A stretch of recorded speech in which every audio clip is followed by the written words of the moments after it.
ocean.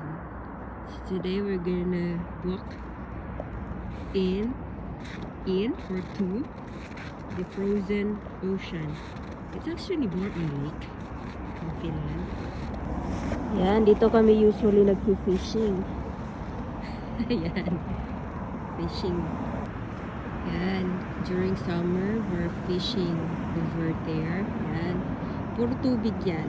Ngayon, susubukan natin maglakad. And his first time. Lagi, guys.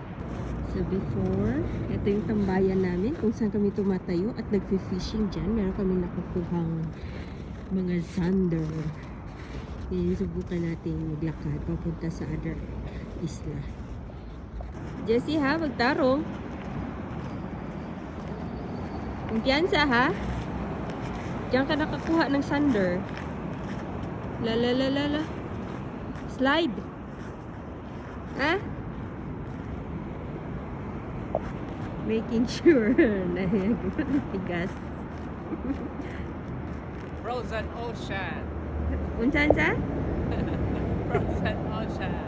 Frozen ocean.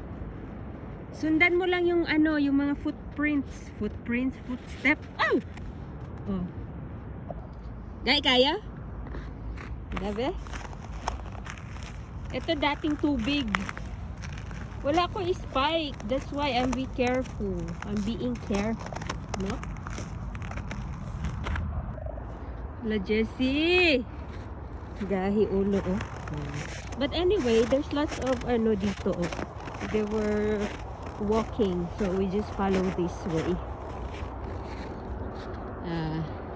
Diyan ka tumatayo dati. And then you're doing fishing. Ayan. Ito ocean.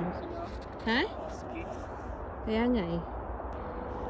Yan dati, tinitingnan lang natin yung a little island na yan. And now we're going there by foot.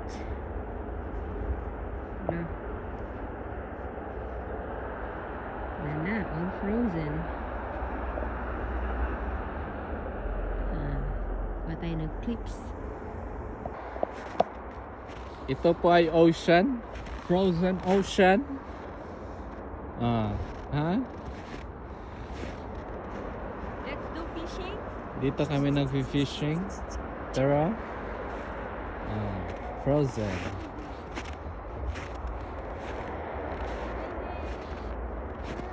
We're in the middle.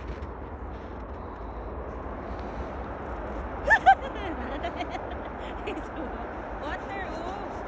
Frozen lagi na. MashaAllah. Ha? I-try na to, na. Paluton, be. Paluto. Gahi, ana. I-zoom. Gahi, dyan siya.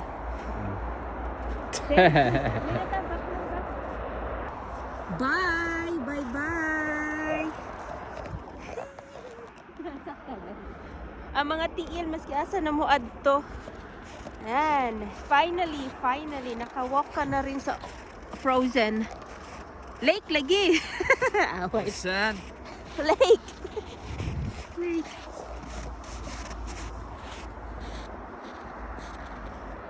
Ilay mo tuo nga ano ni siya ba tubig.